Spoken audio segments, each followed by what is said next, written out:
let me go back and make it clearer. Okay.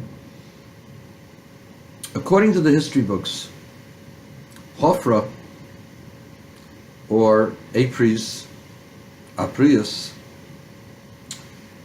was the Egyptian pharaoh who supported Tzidkiyahu's rebellion against Nebuchadnezzar.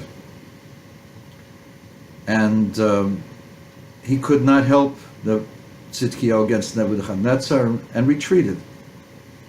Later on, he received, because of his involvement in the destruction of Judea, he was cursed in a prophecy by both Ezekiel and Yirmiyahu, Yechezkel and Yirmiyahu, that Nebuchadnezzar was now going to come and take Egypt from him, and he was going to be given over to his enemies.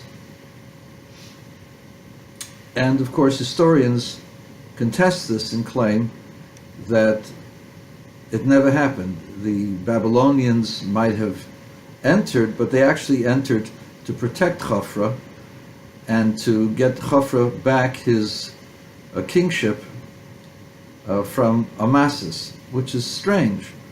Hofra was their enemy. Apries was their enemy. Why would the Babylonian king ally himself with Apries if he was the one that caused them so much grief in Judea and in Sur, in Tyre? And then the historians work it this way. There was Greek invaders coming from the city of Cyrene, and they were expanding their influence into Libya. And in order to help the king of Libya, Apries, or Hofra, sent an army to defeat the Greeks at Cyrene, and he was defeated. And in their frustration with their defeat, they decided to make a rebellion against Apries, and Apries then sent his general Amasis, or Ahmos, to quell the rebellion, and instead they made Amasis their king, and Amasis rose up against Apries and routed him, but not completely. Apries remained as king for several more years, until finally Amasis had had enough, and he attacked Apries with his 30,000 Greek mercenaries and routed them.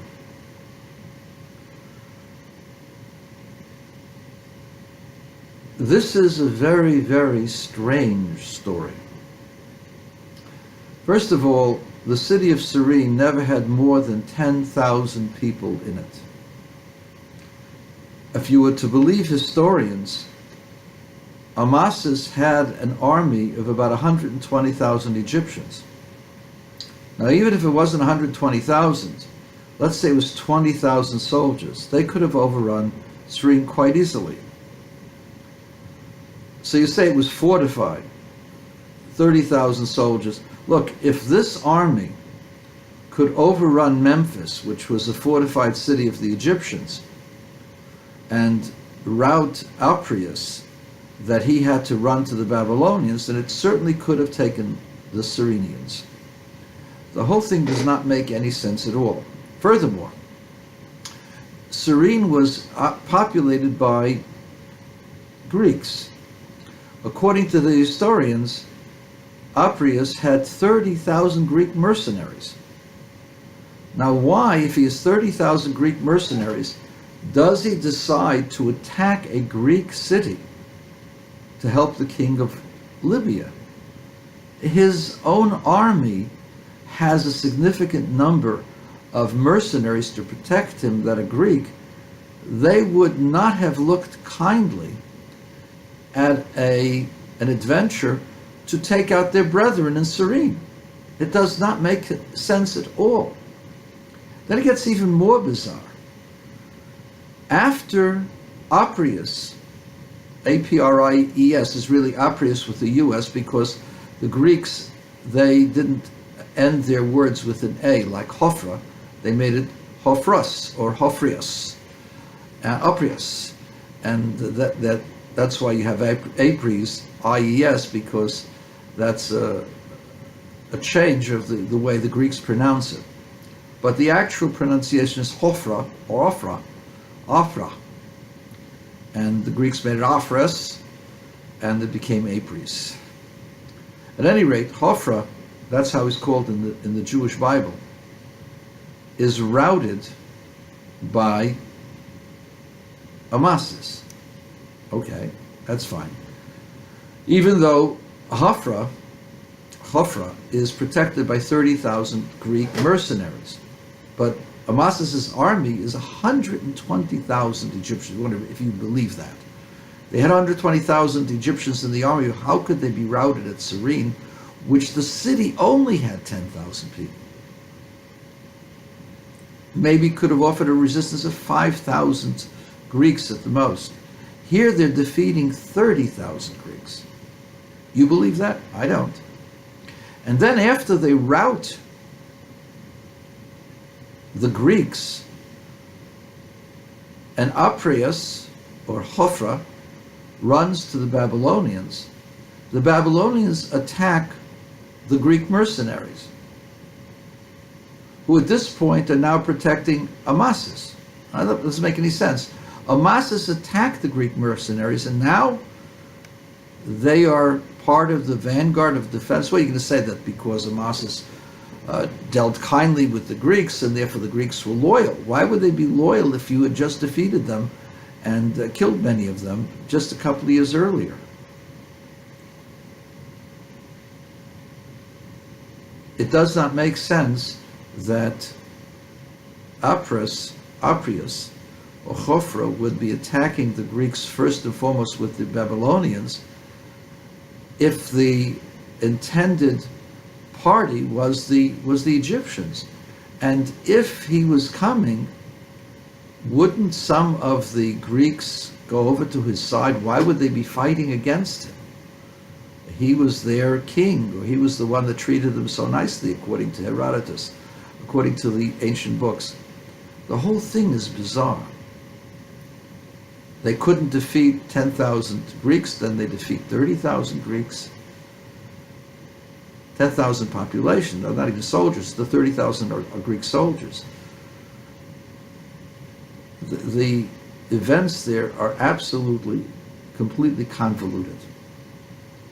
So I told you that there was a book by Philip Smith about the ancient history of the ancient world, and I saw a similar documentation from the stela that was found in the palace of Hofra of Apries, and the history seems to be a little bit different, and seems to indicate, as the Bible did, that more than likely what happened was that Nebuchadnezzar attacked, defeated the Greeks, and then installed Amasis as his satrap, as his vassal. And Nebuchadnezzar was not interested in demeaning Apries, whom he had killed or gotten killed, because he wanted the Egyptians to accept his leadership. So what did he do? He had Amasis give Apries a great burial, and of course Amasis, also being the consummate politician, married one of Apries' daughters, supposedly, and this cemented his position as the king, the true king of Egypt. But in truth, he was just a vassal. Later on, the Babylonians became weaker and weaker, and so Amasis wanted to make himself as an independent king, made up the story that he had repelled the attack by Nebuchadnezzar. But Apries, Hofra, he was the king with the power. He had 30,000 mercenaries, and he had Greeks, he had Egyptians besides that. There's no way, if they can't defeat Cyrene, that they're going to defeat 30,000 seasoned soldiers. And it seems bizarre that they would have 120,000 soldiers and they can't even defeat a city that's altogether 10,000, and that they were soundly defeated. It just does not make any sense at all. So, according to this book by Philip Smith, and there are others who concur, based upon the writings. You see, based upon the writings, Nebuchadnezzar attacks, destroys the mercenaries, so he destroys the vanguard of the protectors of Hofra Apries, and then has the Egyptians put in charge, and has at the head of the Egyptians the man Amasis, and installs him as the king. Then Amasis makes his own story up of how he defeats Nebuchadnezzar, chases him away, when in truth he was his vassal. As proof of that, Nebuchadnezzar comes back, and there is, the Nebuchadnezzar is able to come back without having any major rebellion. Had Nebuchadnezzar really been defeated, when an emperor is defeated, there's usually a revolt by his generals and people in his army. That doesn't happen. It happens by the Egyptians, that they revolt against Apries. That's strange. The only way to explain why there would be a revolt is if the king lost, and since he lost, they would revolt against him. So what you can say is Nebuchadnezzar destroyed the Greeks who protected him. As a result of that, Hofra lost face, and his generals attacked him, claiming that he had sold him out for the Greek mercenaries, and that was the excuse why they deposed him. But an actual reason why they deposed him was because they had lost. And then Amasis became the king with the blessing of Nebuchadnezzar. And so that's why Nebuchadnezzar doesn't have a rebellion. Hofra does have a rebellion, and Amasis is left pretty well, to himself. Now, what about the fact that it says that Egypt would not have people going through it? There were certain sections in Egypt where Amasis didn't go initially, and then later on was able to return to those places. It didn't necessarily have to happen right away. It could have happened after 40 years, as the prophecy of Jeremiah said. The most important factor in all of this is to understand that the way historians have put this together, pieced this together, that this story is really bizarre. First of all, by the sheer numbers that they claim were involved, and the lie that it is exposed by the fact that they couldn't, if there were 120,000 in the army afterwards, after they had been defeated, there must have been more than 120,000 before and when they attacked Cyrene. And if there were so many, they should have overrun Cyrene. So you say, well, only a small portion of them. If only a small portion, why would there be such a big rebellion? So I would say the Egyptian army was much smaller, and a significant percentage went on Cyrene but couldn't defeat Cyrene. They were upset that the Greeks were better than them, yes, but there was no rebellion until Nebuchadnezzar comes and defeats the Greeks. Once the Greeks are defeated, once the mercenaries are defeated, the Egyptian army then comes and attacks Apries, who is now helpless, and they kill him. And that's probably the way it happened, and in the fulfillment of Jeremiah's prophecy. Bottom line of all of that is that just because historians say something, I know they say it never happened. First of all, you have no proof that it ever happened, number one. Number two, the only proof you have is by the writings of Herodotus. Herodotus did not live there in Egypt. He lived at a later date, and subsequent to that, there were other historians who took Herodotus at face value, if he had faulty information to begin with. So that only gets worse as time goes on. I'll give you an example. When I was a little boy, I was 6 years old, and Moshe Brown was the monitor. The teacher didn't show up, and Moshe Brown, who was all of 13 years old, and I was 6, the rest of the class was 7. Moshe Brown was the monitor. He wanted to show us how you can't believe what people say. So he told the first kid to repeat what he says to Nazir. He said, "How now, brown cow?" And by the time it got to me, about 10 kids later, it didn't sound anything like that. It was totally unintelligible.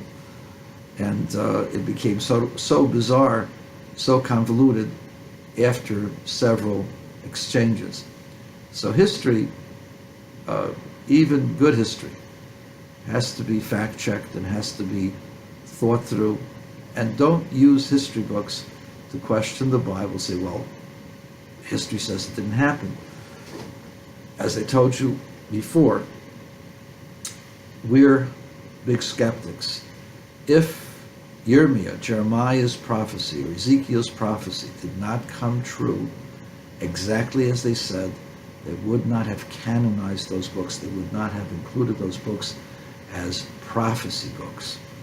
There's a lot of books, including the books of Ben Sira, including the book of Hanoch, including the book of the Maccabees, and other works by those books, many works that were not included in the Holy Scriptures.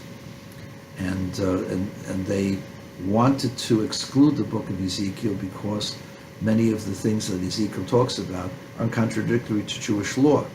Had it been a prophecy that was discredited, the rabbis would never have canonized the book, would never have made this a holy book, of prophecies.